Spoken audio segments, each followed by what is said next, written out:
G'day and welcome to the Killer Storyteller podcast. I'm Christy Horn and I'm coming to you from Melbourne, Australia, which for you guys listening in is in the Southern Hemisphere.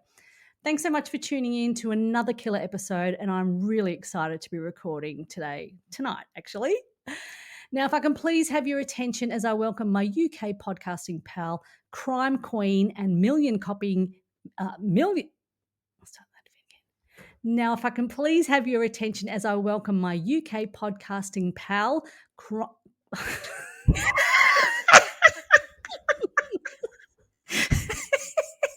Oh, Jesus. Okay, let me introduce Rachel Lynch to the microphone. G'day, Rach. How you going? Hey, Christy. Fantastic to see you. Oh, and I've missed this woman. She had the temerity to go on holiday for 3 weeks, and I will not forgive her. I have been away. Yep, I've been overseas, and you know what? I just couldn't get the intro right, but you know what I mean, don't you, Rach? Yeah. Oh, it's so good to see your face, Christy, and obviously for everyone listening. So massive welcome back. Can't wait to record this episode. And today we are going to be talking about Bitter Edge, number 4 in the Kelly series. We sure are. I absolutely love this book. But the chapter reading was so good. Can we please do that again, Rach? That sort of secret bit that we did at the end was really good, wasn't it? That was awesome. Yeah. And do you know, it's so weird to me because the rich, I wrote it so long ago, but you know, bringing it to life in the podcast again was so cool. And like, you know, I've just finished the edits for Kelly 13. Yep. So and we're talking about number 4 today. So it's just bizarre how it's all going, you know, full circle. And so okay, I will start that again. Oh, we're on a roll today, aren't we? So maybe we could do one of those closed sections again, Christy. What do you think? I loved it. It's called like a sexy sealed section, isn't it? Yeah. Remember those magazines you had to rip it open to see what was inside? But yeah, I think I really enjoyed that, and so did everybody else. So we had lots of positive feedback on the sealed section.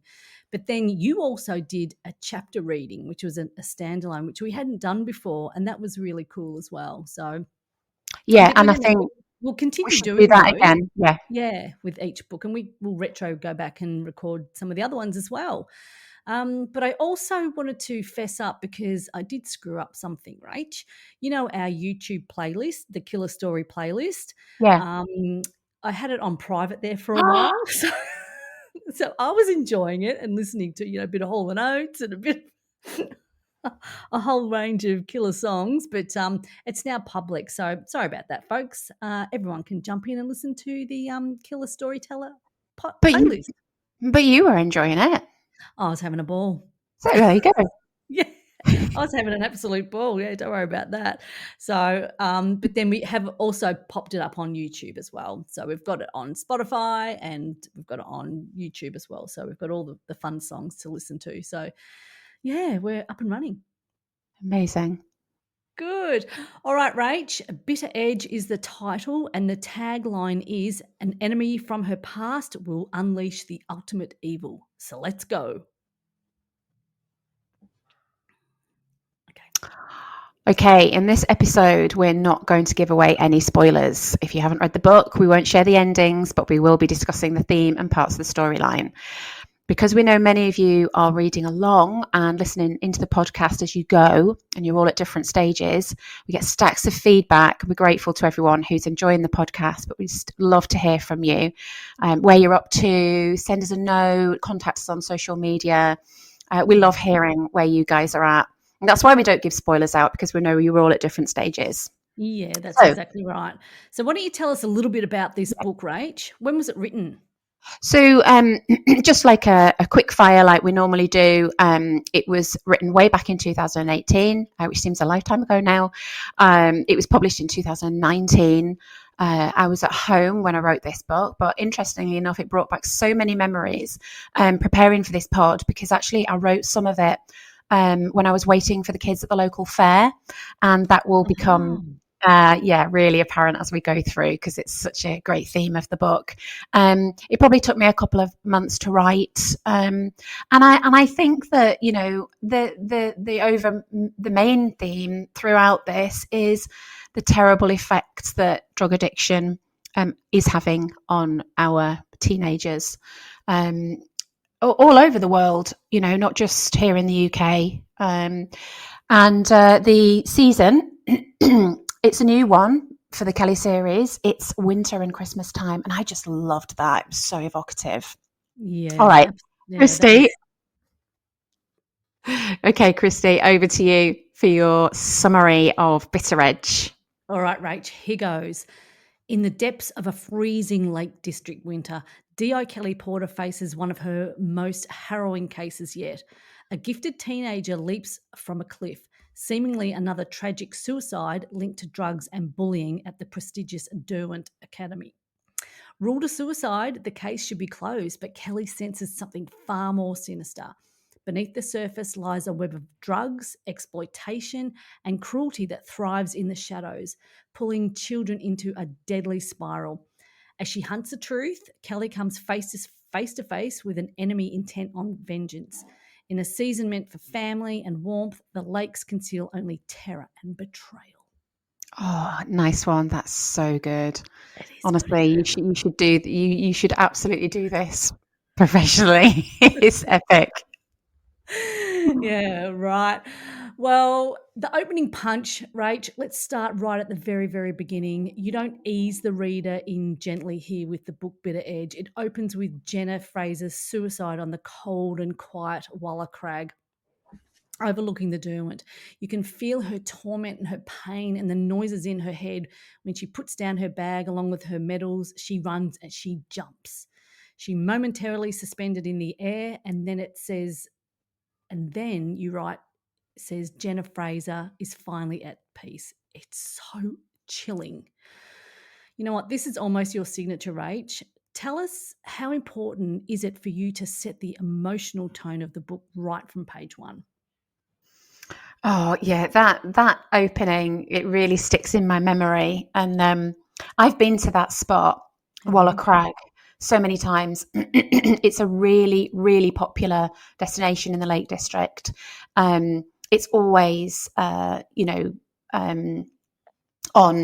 the guidebooks. It's where you go to see the whole of Derwent. It's absolutely stunning up there, but it can be really bleak and deserted sometimes. And as a local, Jenna would have known that. And particularly it being winter. And I think this, by number 4, this has become my signature, is this heart pumping opening. And it's to grab the reader and really shake them and say, look, this is the contrast between the beauty and the beast that you're going to get. Yep. And you just mentioned that we're talking about teenagers and drugs. It's really at the heart of this book. We've touched on this in another podcast, In the Rich, with the teenage characters. They were so very, very good. And actually, I have to actually stop talking about The Rich because you know it's my favorite book of all time.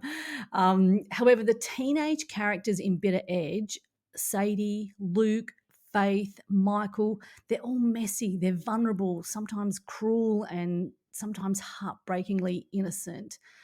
And there's such a slippery slope of trying to fit in along with drug addiction, and it's so alarming. For example, Danny Stanton's role in the book, right? So how do you capture the truth of teenagers in crisis without drifting into stereotypes, Rach? I don't know, but I'm just really thankful that you think I've pulled it off, because I think they are stereotyped, aren't they? And I'm constantly learning about my 2 teenagers, about who they are and what makes them tick. You know, and those years are such a struggle, and even more so now, I believe, than when we were that age. You know, much harder with phones and the media. They're under so much pressure. And actually, on a very personal note, when I wrote this book, my daughter was being really badly bullied, and the school was handling it appallingly. And when I wrote it, I just didn't know what to do with my anger, and this really helped. And so I think that's where the compassion comes for the teenagers in those situations, because at the end of the day, they're just kids and they Yeah, look that's to the right. adults around them, to guide them. And often we let them down. So Yeah. but I'm really chuffed that you think I pulled it off, Christy. Oh, absolutely. Yeah. Yeah. I really loved this book. I thought it was, this is the second time I've read it. So I think I loved it the second time more. So, um, this book, you have written about some of the creepiest villain yet. I haven't read all of your books yet, but the fairground worker, Bobby Bailey, he's probably one of the most disturbing characters in the series so far. You know the scene when he's stalking the young girl and he's offering her some blue pills? And that's right at the very beginning. And then later on in the book, when the detective inspector Craig, I can't remember his Yeah, surname, Lockwood. that's it. He's watching Bobby morph and transform as the lights come on in the fairground. And, his swagger changes, and he changes into a completely different character altogether. That was super creepy. Um, but how do you get yourself into the head of someone so predatory and unsettling? Because that was really fascinating to read that bit. Yeah, I don't know where my baddies come from. I think my husband would probably tell you he's quite worried about me. But I just took a mouthful of drink oh then no, I've from my just made special a cup. bit of tea. Got it. Yeah, I think it's kind of the whole sort of scene, immersing yourself in the scene, and then seeing where the possibilities take you. And this is why I mentioned the fair earlier, because every October it's a real tradition here in England, and I say England because it started with the Norman Conquest. Um, and That's a long so time when ago. a long time ago, and the early kings gave towns charters, and that enabled the charter fair to come to town. And Baldock is where I live is a medieval town, and we still have our charter fair, and it comes Oh, every October. Um, and for 3 days in October, the fair comes to town. Overnight, these rides go up. They overtake the high street. It's a proper, full-on, big fair. You're not just talking about teacups and goldfish. It's a proper, with massive rides on these articulated lorries, and it brings all of these characters into town. Um, and so for oh, 3 days, like Bobby. you have this transient population which descends on the town. You've got all these teenagers going out. You've got their parents trying to watch them. So I wrote a lot of these fairground scenes when I was sat in a cafe waiting for them. I think it was probably one of the first times they'd actually been allowed to go onto the rides themselves. But I was there Right. waiting for them. They knew where I was. And I was sat in a cafe with my computer. And it's something about the darkness, isn't it, descending, because the Yeah. fair starts during the day where the little ones come out, with their families. But Yep. then you get to sort of 7 o'clock, 6 o'clock, 5 o'clock in October. It's dark, and then the smell of the cooking, the Yep. oil and candy floss, and the latent threat, and the noise changes, and the music changes from children's music to hard garage. The teenagers come out, and it's a different vibe, and Yep. suddenly it's really quite threatening. And I just fed into that. What about you? Do you have any kind of, tradition like that in Australia? We do, and along the coast, they'll have the fairs come to the carnival will come to the local town, and we also have. It's just started yesterday, the Royal Melbourne Show, and that's a once a year show that comes to Melbourne, and there's lots of rides and it's a bit of an agricultural show as well. So, but yeah, that we do have those, and sometimes you'll be driving through a country town. There'll be a fair, and there'll be the Ferris wheels and all sorts of rides, the Matterhorn or the Zipper, the crazy rides. But there are the the carny workers Yeah, working yeah, them. So it is really, really interesting. And when I was reading this book, Bitter Edge, and all the kids that were all getting dressed up, not in a lot, going to the girls yeah, particularly going to the fair, and they were kind of there, kind of parading, weren't they? yeah, absolutely. Yeah, Sadie and Faith, and with the yeah, boys, they were yeah, out there, kind of just strutting around. yeah. It's Kelly an and Johnny, opportunity. yeah, Yeah, and it's Kelly an and Johnny rock opportunity up, and to they see some of that too, don't they? absolutely. It's an opportunity, isn't it, for them to rebel and test the boundaries. I remember when Yeah, I was a teenager going to our local fair, there was yeah, something so illicit and law breaking about it. yeah, yeah. I think it's the same all over, isn't it, Rach? Yeah, yeah, Um, in Bitter Edge, we see a balance of Kelly's home life. We get to visualize her stone cottage, her giant Christmas tree, and her relationship with Ted and Wendy. Um, I'm really interested, Rach. Do you see Kelly's domestic scenes as a way of giving readers, and maybe yourself as the writer, a bit of a breather between the darkness? This is kind of a two-pronged question, but also let's chat about professional Kelly, because she's making some big leadership changes, and there are several standout moments in the book where the team are on fire and really working cohesively. This is much more obvious in this book. Each member has their skill, and it's really obvious in this book how great they are. And then the investigation techniques and Kelly's questioning skills are really slick, especially with Sadie, and that scene with Luke is just so great. That's a really long-winded question with lots of questions in there, but it kind of came together here with Kelly's professional and home yeah, life together. yeah. Yeah, I loved writing that scene with when she interviews Luke, and because she handles it so well, doesn't she? She's got a real good touch with teenage witnesses, and Yeah, she's also really good with Johnny's daughter Josie. yeah, As the series progresses. And I think she disarms teenagers, doesn't she? She gets them to tell the truth when maybe they don't quite want to. So I love writing those scenes. And yeah, the balance between her home life and professional life is always a really, really important thing in all of the books. And I think it's so important to have that. And I think, yeah, for absolutely the reasons that you say, it gives the readers a break, and it also gives me a break. And I think, again, that you can't, well, I personally don't want to have that darkness from page 1 to page 380 or whatever it is. I think it gives more depth to who yeah, Kelly is. So it's really important in a series.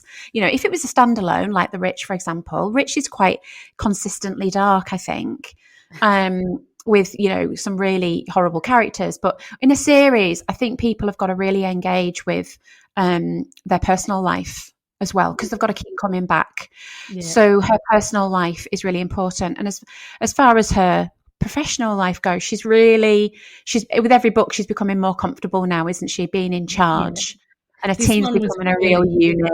Yeah. yeah, I felt like this was really, really obvious. This was such a really cool book, and I'm also right in the middle now, actually towards the back end of the next one, Bold Lies, Yeah. and it's a different, again. Bold Lies, we'll get to that later, but that's a different book. But this book, they really gelled so well, like a really well-oiled machine. I thought it was fantastic. It was excellent writing. Um, we Oh, mentioned thanks. this, yeah. Um, we mentioned this before, Rach. The lakes in the wintertime, and this is the first Kelly book to feature winter. And you described so many of the scenes in the lakes. It was really, really vivid for me. Reading it, not ever being there, but it was bloody freezing, right? From the night at the fair and rugging up to local pubs with the roaring fires. Was it fun to write a book set in wintertime? And have you spent much time in the winter in the lakes? And would you go hiking like Kurt Fletcher in the snow? Why? Yes, I know. Yeah, you absolutely would. The Lake District in winter is completely different. There's not many visitors. You would think, oh, it's Christmas. It'd be beautiful. It'll be absolutely packed, but it's not. And winter walkers are a different breed. So one example, a couple of years ago, I think it might have been on my 50th birthday actually, because my birthday is Christmas Day, and there's a bit of what is a fun fact. So we spent one Christmas Eve walking up the highest mountain in England called Scafell, and I think we saw 2 people. Now, to give you some context, in summer you queue to get up Scafell, and when you get up there, there's nowhere to sit, and this is just a mountain. Yeah, it's that popular. The mountain rescue, not the mountain rescue, sorry, the national park, National Trust people, they fly helicopters of stones in to drop to repair the paths up Scafell because it's so popular. So that just gives you an idea how different it is in the winter. We saw about 2 people on our way up. It was beautiful. It was crisp. The sky was blue. It was amazing.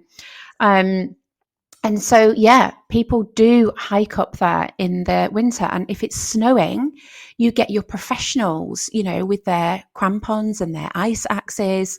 We've got some edges in the Lake District, Sharp Edge on Blencathra. We've got Striding Edge on Helvellyn that are really cheeky. You're talking, a 1,000-foot drop on each side of Striding Edge if you lose your footing. So, these are professionals that come up here with their ice gear in the summer, in the winter, like Kurt Fletcher. They know what they're doing. Yeah. In contrast to that, from your point of view, I can never get my head around winter in the Southern Hemisphere, because to me, winter is snow and it's, Christmas is cold. Christmas is gravy. Christmas is roaring fires, in the Lake District. Whereas yours is on the beach, isn't it? Completely opposite. Christmas Day is always stinking hot. Some people like to have the traditional hot, cooked lunch with potatoes and gravy, and it's, we just want prawns and mango and salads and bring your bathers because we're all going to have a swim in the pool. So, and generally, it's always a stinker on Christmas Day. And then Boxing Day, which is my birthday. Yep, Rachel and I are like a day apart. Is the MCG. It's when the Test cricket match starts in Melbourne. So it's always super fantastic. In the Sydney to Hobart yacht race, which is a really big deal in Melbourne. But yeah, it's always stinking hot Christmas Day. And then Boxing Day, everyone's just like, don't talk to me. I'm just going to watch cricket. Yeah. Oh, God, that's brilliant, though. I love that Melbourne is such a sports mad city. That is so true. They will just go to absolutely anything. Talking about Kurt, he was such a great character, Rach. And it was kind of weird because his knowledge and what he saw was key to the case. And that and I think it kind of just there wasn't a lot of time spent on Kurt in the book, but what he saw and what he knew was absolutely key. Yeah, and it's completely plausible. You bump into people like him all the time. You might be halfway up and you've got a 6-year-old who has lost their boot, and somebody like him will walk past you and they'll stop to help, and they clearly were born hiking and they just know the place inside out, like Johnny. Even though Johnny's not from the lakes, he's very knowledgeable, and he's been there a while. He knows the lakes like the back of his hand, and most of the mountain rescue guys do. They're incredible people.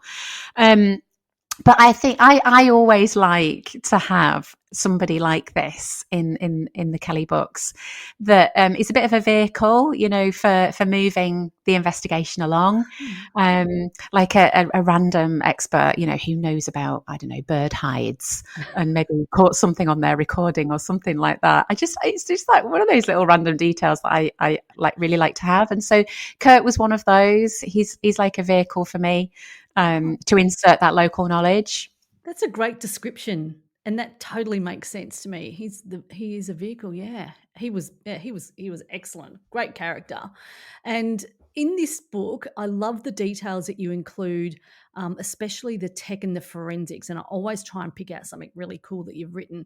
And this time in Bitter Edge, you are talking about thermal cameras used to try and find Danny Stanton in the snow, That was really cool. Can you tell us how you came about this one, Rach? So Sorry, that was a bit actually, weird, wasn't it? Yeah. Sorry, can you tell us a little bit about that one? so I watch a lot of true crime because I not only see it as research, I really, I enjoy it.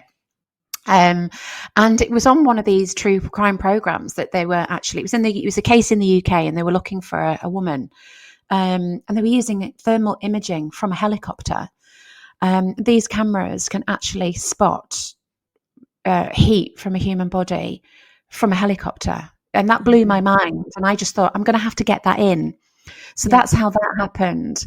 And the autopsy scene that you're talking about as well, without giving too much away, because this could potentially be a spoiler. We won't is make I actually Googled quote, how to thaw a body for autopsy. So for a few weeks after that, I expected the police at my door. Yeah, like, who is this woman? This is Lynch. Do you have a chest freezer? And but honestly, Google, and now with the AI answers you get, Google now, it's incredible what you can put in there. I was born in 1971. When I wanted to research, I had to go to the library. Nowadays you can put anything into Google, and it's crazy. And I figured out that Homeland Security in the UK must know that I'm a crime writer, because I have Googled so much worrying stuff that I would have been arrested by now if they didn't know that I was a crime writer. That I'm clearly flagged up on some database, and they've gone, oh, no. She writes messed up stuff. She's all right. Allegedly. Do you have a big freezer at home? No comment, officer. No comment. I'm a reader myself, and as a reader, I like to learn stuff. Yeah. I love it when I read a novel and I go, oh, that's interesting, and you go and Google it. So I like to put in little, interesting details like that. Yeah, that was, and one really interesting detail that I've highlighted here, and I forgot to read out, was when Ted was doing the autopsy scene. There's a quote on page 318, and it's him kind of getting to the bottom of how this person was died and this person's being unfrozen, etc. But he kind of gets to the point where the body is telling him, this is what's happened to me. Now you know. That was a really, really, a really standout moment for me on page 318, guys. I don't know if you're up to that bit yet, but I really liked that bit. Yeah, and I've just flicked to that page actually, Christy, and it's in italics. Yeah. So it's actually as if the body, the person is speaking to him from the grave, which is what a lot of pathologists say, about that procedure, is it's their last opportunity to communicate. Yeah. So that was really cool. Good old Ted. He always gets to the bottom of things, doesn't he? We love Ted. We love Ted. We could do a whole episode on Ted, couldn't we? Oh, it's coming, peeps. Bitter Edge doesn't shy away from really heavy issues, Rach. Drug abuse, bullying, suicide, exploitation. How do you balance portraying the truth of those realities without overwhelming your readers? Because some of it is really hairy. Yeah, and I think that's a theme with all of the Kellys, isn't it? They always take a current social theme, I guess, a problem, a deviance, I guess, my daughter would call it. She's studying sociology. And I think that it's because they mean so much to me, and I believe really strongly in what causes them and what they do to society. But then I also really believe that you have to balance that by having the lighter chapters come at just the right time. And that's why, Kelly swears a lot, and she jokes around, and her team is, often joking around as well. Sometimes gallows humor, which the police are, famous for, because you need it in those professions. Yeah, right. But at the end of the day, I want to make sure that that good always wins in the end, and that the bad characters are never going to win. So it can get really, really dark, and they do. And I know my books get dark, but there is an underlying confidence there that the good people and the good humanity, and at the end of the day, Kelly, she's going to make sure that the baddies don't win. Yeah. So that's kind of, the underlying driver for me. Yeah, definitely. In this book, Kelly's family dynamic changes profoundly in Bitter Edge, as you'll find out when you've read it. But there's not a lot of Nikki in this book, Sister Nikki, and there's a lot more of Johnny and Josie. I kind of missed the banter between the sisters in this one, but I am sure, it might be back in the next couple of books. I don't know. I haven't got there yet. But how do you balance how much airtime to give each character, or does it kind of naturally evolve? And also, I have to admit, I cried in this book. Oh, that's my fault. Cry. Yeah, it's your fault. It's it's a really hard one to choose that, and I've got to think about it, because I could write about all of her team. I could give backstories for all of her team, and I could give backstories to all of the minor little characters. So it really is a specific choice, and how much, like you say, it's a great way to say it, to describe it, is how much airtime to give these people. And by number 4, sorry to say, but I got a bit sick and tired of Nikki's narcissism, and I just thought, you know what, this is not adding to the story anymore. My readers know that they don't get on. Yeah. There's a big twist coming to that relationship, so they'll understand even more why they don't get on very soon. After the big reveal. And so it's quite normal, quite natural, with Kelly becoming more comfortable back in the lakes and with a relationship with Johnny, that she no longer sees her that much going forward. And I felt as though the time was right, and it was a plot line that I could afford to drop. Okay. It is an emotional addition to the series. And what happens in the end, maybe we could do a secret section, but I went through something similar on a personal basis. I don't mean the thing with Nikki. I mean the thing that we can't talk about, because now I've got myself into a right pickle, because I'm talking about her mum. Yeah. So maybe we should scrap that whole section that I've just blathered on about, and maybe rewind it to that I feel as though I could afford to drop that character. Okay. Yeah. Fair enough. Yep. All right. So I'll edit that little bit out. Cool. Rach, you've got some ripper villains in this book, such as Bobby, Nedzad, Tony Blackman, and the school drug network tie the past books into this one. I love that. And I'm wondering how the audience does too. So when you pick up a thread from a previous book, that's really, really cool. How do you juggle creating a crime that feels like self-contained, but also rewards the readers who's been with Kelly from the start? Because there's some little gold nuggets that come through from time to time. Can we just pause it there, Christy? I seem to have lost. Okay. I seem to have lost that question. Where does that come?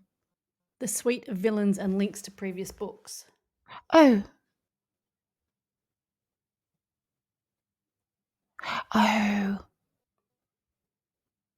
Yeah, right. Okay.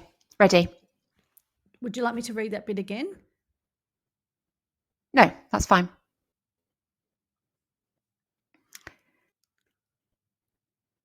I think sometimes things like that just pop into your head, and it's time to bring somebody back. And when that happened here with Nedzad, I got the tingles, and I thought, this works. And so it just seemed the right time to do it, bringing back that thread from Dark Game, and I found it really satisfying, and I hope the readers did too. Yeah, I love that. I really love finding those little nuggets that come in. It's just like, yes, I know that. I remember that. So it's like, because you're getting to know the character all the time. That's the beauty of what you can do with a series. I've got I've got a working document where I add, all of the different twists and turns just for my memory, because I'm 13 books in now, so I forget Yeah, who's right. from what, and at what period and how old they are and what car they drive, and these things are important because I get messages from all over the world telling me if I get it wrong. So early on, Johnny, he gives her a ruby ring, and he says it was his grandmother's. Yeah. Later on, and I've now corrected this because it was pointed out by somebody. It was Johnny said, I think it was about 3 books later, Johnny said about the ruby ring that he bought her, and a fan contacted me and said, that's Johnny's grandmother's ring. He didn't buy it for her. And I was like, oh my God. Yes, Serious? I'm so sorry. So I contacted the publisher, and that's now been changed. Oh, So fantastic. I have to keep on top of this. You're going to keep on your toes, otherwise your Gotta fans are keep going on my toes. to got the finger waggling.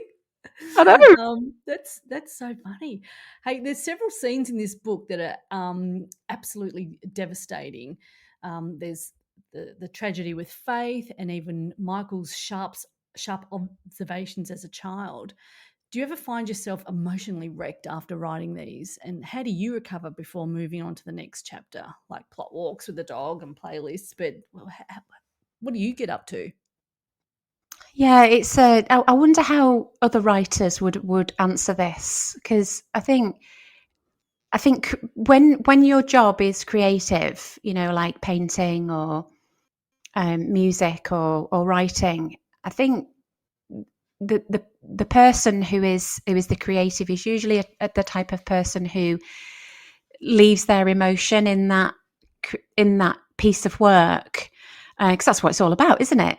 Creativity, it's about emotion. You want a painting to make you feel something. You want a piece of work to make you feel something. So personally, I find it really cathartic and therapeutic to write.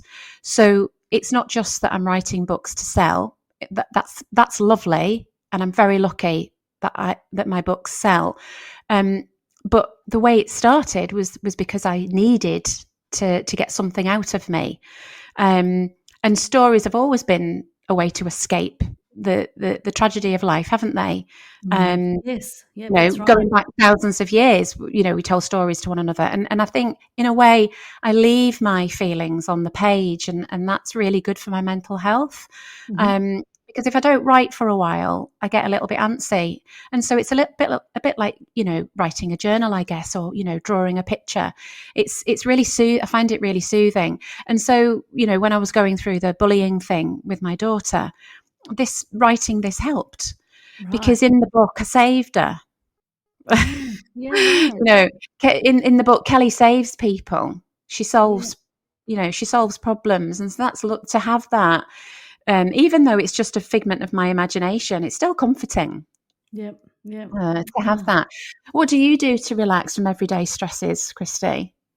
Well, we live quite close to the beach, so getting down to the beach, walking to the beach, which is quite close, and then just seeing that massive open space, it kind of calms me. So, and I don't like to be too far from water as well. So I love to be in the water or near it. But also getting on my bike, road cycling, or picking up a book. So, and I read heaps and heaps of books. So I'm always jump on the bed or jump on the couch and just read a book for half an hour, whatever. That kind of really helps me to unwind, relax, or just stop the brain going a million miles an hour. Because I feel like I'm like with podcasting, I love podcasting so much, and I've got a bunch of them. So it's like, oh, do this for the podcast. Oh, I've got another great idea, So to stop Your my mind mind's from constantly racing. going. Yeah.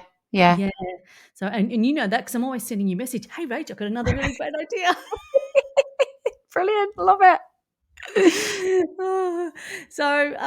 Look, we're kind of getting to the end of this podcast, but the final chapters in this book are pretty epic. we won't spoil anything here, but it's such a page turner, right? For sure, with police raids, there's a team figuring out the case and the killers.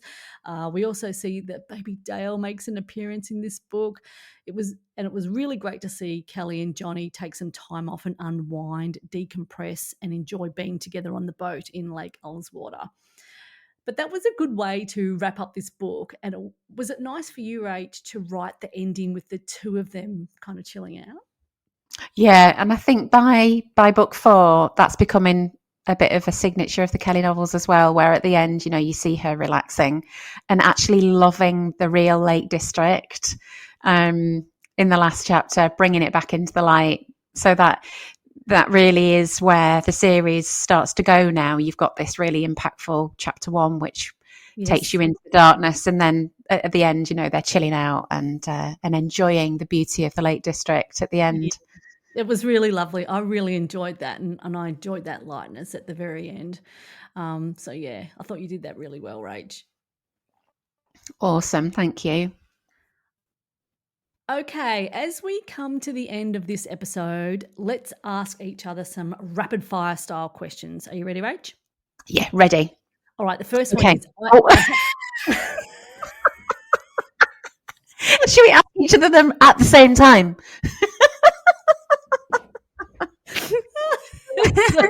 Go on, you go. All right, I had to Google this. Okay, I had to do tons of research into fentanyl and OxyContin, and I had no idea it was such a global problem. I became a drug expert. Well, I had to Google Cartmel, and Cartmel is the home of sticky toffee, but I thought it was a typo. And I was Googling, I thought you meant caramel. I'm like, what the hell is she writing? So Cartmel. I thought you meant to write caramel, but it's a sticky pudding. And also Kendall mints and mint cakes. I had to Google those as well. Oh, brilliant. I love that. And they are divine, believe me. Okay, best character and why. Who stole the show for you? Michael and Sadie for me. Michael was such a sweet, gorgeous, smart, and empathetic kid. But Sadie, she was just so broken and sad, and she was in the most impossible situation in her life. What about you? So for me, it was Faith. We actually never meet her in the book until the very end. But for me, she's such a force of good all the way through. Yep. And who's your worst character in a good or bad way? So for me, it's Ned Sad. He properly gives me the chills. Oh, yeah. For me, it was Bobby. He absolutely is a monster. Alrighty, your favourite quote or scene that's stuck with you the most? Okay, so my quote is from page 344, and it is, "The snow had returned and coated the Lake District with a blanket of secrecy." I just love that. It just encapsulates the whole book. Yeah. Everything looks perfect under the snow, doesn't it? Until it thaws. So pretty. Yeah, we don't know What what's about hiding underneath. Yeah. It's right up the front. I can't remember the page number, but it's in the first couple of pages. It's the description of Jenna Fraser's body hanging like a Christmas ornament. Drip, drip, drip. Because she's bleeding out. Oh, yeah. God. So, Kelly Porter's favourite moment. All right. It was when Sarah Peaks is waiting for Kelly and Kate, and she's going to be interviewed. But Sarah gives us a physical description of Kelly. I really liked it because I have this vision of Kelly in my mind, but it was really good to see it from another person describing her. Yeah, it was really, really cool because she's much littler than I kind of had in my mind. What about you? I love that. So I love it when she goes home after a long day and she shares her cases with Johnny and he gives his views. I really love those moments because like we all share moments like that, don't we? We all talk about work, don't we, with our partners, and they always give us their opinions. I like that. I like how, you know, he gives her a different perspective on something. She might have a tricky interview or something. So yeah, they're mine. He's got such great advice too, Johnny. We talked about this a little bit earlier, but this book is different to the last one because it's in the wintertime. It's very, very different. So, and we see that throughout Bitter Edge. What's your favourite quote? right? The one that I just gave about the snow, that was a really standout moment to me. But I also chose another quote, which is from page 38, and it's actually between Faith's dad and Michael, and this really made me giggle because it just shows how kids, they don't miss a trick, and they've got your number, you can't escape. So Faith is obviously being a lazy teenager. She's in her room. She's expecting her mum to bring up her dinner. And her dad says, in my day, she'd be down here making her own tea, not having it delivered. And Michael says, was that in the 16th century, Dad? Really quick-witted. He was such a great character, Michael. He was really, really cool. One of my favorite quotes is on page 349, and it's Kelly describing how she's feeling after one of the deaths, and it's a really great quote talking about self-preservative numbness, and that's how she feels. So once you'll know what I mean. Once you've read the book, it'll be really clear as to why Kelly feels like that. It's part of the bit where I was crying too. Concise, yeah. And lastly, something funny, something behind the scenes, or something to lighten the load. Not that we haven't done enough of that already, obviously. What was yours? Oh, we're always killing ourselves about laughing about murder. Murdery. Murdery stuff. Okay, the one thing that really cracked me up was the dinner scene at the new Keswick Bistro. It's Kelly, Johnny, and Josie. And Kelly is chowing into a plate of carbs while Josie is enjoying her lettuce salad. So I thought that was a really funny thing. Bless her. Yeah. Yeah. What about you? So one of mine was when Kelly's interviewing Luke. I really like that chapter, chapter 23, and she really absolutely floors him, doesn't she, by reeling off all of the street names for the drugs, Horse, Charlie, and he's just so stunned. His dad's horrified because he just can't help himself from engaging with her, and she plays him beautifully. And I can just imagine him, his mouth falling open, going, "Oh my God, this woman knows her stuff." Yeah, so that was a fun moment for me. Yeah, poor old Luke. He thinks he knows everything and he thinks he can get away with everything, but Jesus, mate, he's not. He doesn't. That was excellent. I love those. I love doing those rapid fires because there's lots of little snippets because we can't talk about every single page in the book. We have to kind of draw a line somewhere, and we hope that you're really enjoying this episode. Yeah, and I think, Christy, that just wraps it up beautifully, doesn't it, for this episode of the Killer Storyteller podcast with me, Rachel Lynch, coming from London, and my Aussie pal, Christy Horn. Thank you for listening. We really hope you've enjoyed it as much as we've loved chatting about it. And next up, we're going to be discussing number 5, Bold Lies. So start reading now. Yes. Bold Lies was my first Rachel Lynch book that I read, and that started absolutely everything. It started the Rachel Lynch Book Club in Australia.